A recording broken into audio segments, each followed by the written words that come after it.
Hello!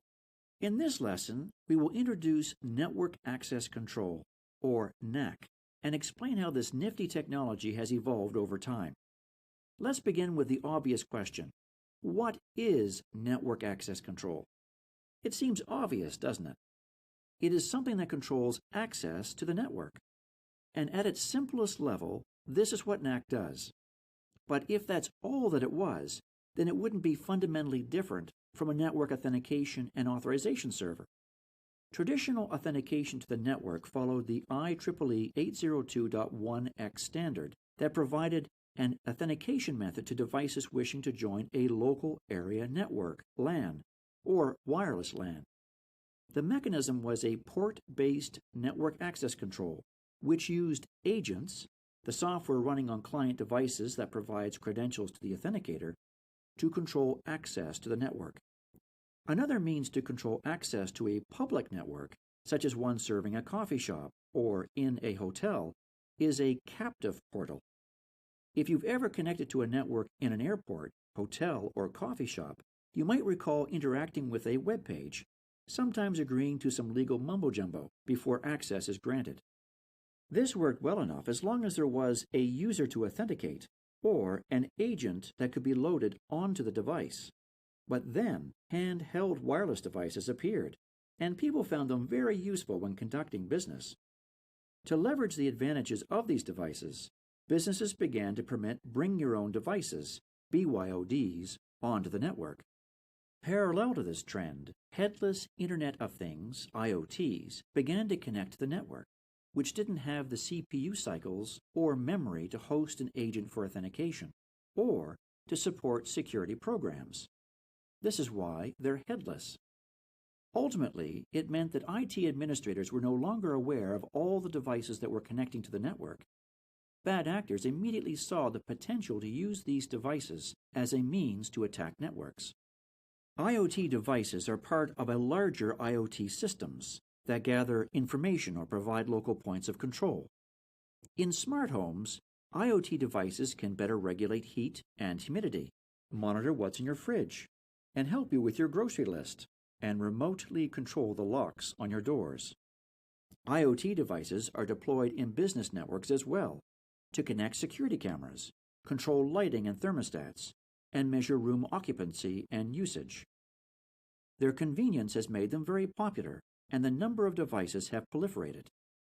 But the variety of devices, the lack of standards, and the inability to secure these devices make them a potential conduit of contagions into the network. It means these devices cannot be trusted.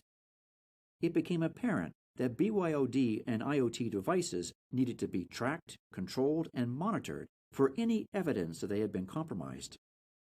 Enter Network Access Control. When NAC was introduced to a network, one of the first tasks it did was to profile all connected devices. Then, according to its profile or purpose, NAC permitted access to network resources based on its function, much like how individuals are given access to sensitive information on a need-to-know basis.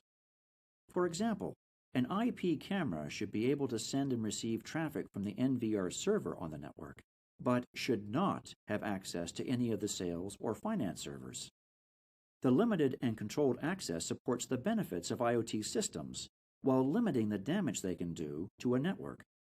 If the compromised device is restricted to only those devices with which it legitimately needs to connect, then it virtually segments the network and quarantines the contagion to one portion of the network.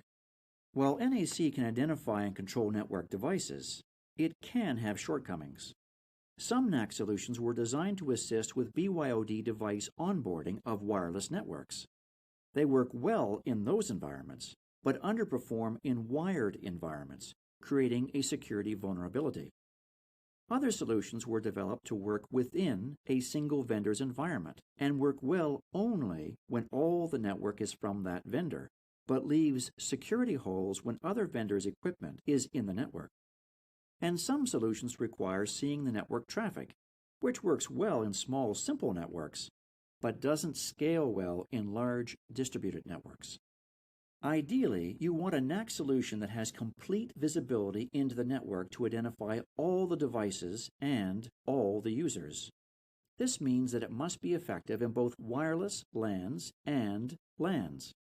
It must interoperate with a multiplicity of vendor products to a degree that it can communicate and profile the device, and, most importantly, that it can profile headless devices that are not equipped with an agent. The NAC solution should have a centralized architecture to enable an efficient coverage of large and multi-site networks. It should possess the ability to microsegment the network to limit devices to only those resources that are required. Critically, NAC should also be integrated into the security framework so that when a breach is detected, NAC will automatically notify the Security Operations Center and coordinate with other security devices to isolate and expunge the contagion. Fortinet has a NAC solution named FortiNAC. It boasts all of the neat features identified herein. Thank you for your time, and please remember to take the quiz that follows this lesson.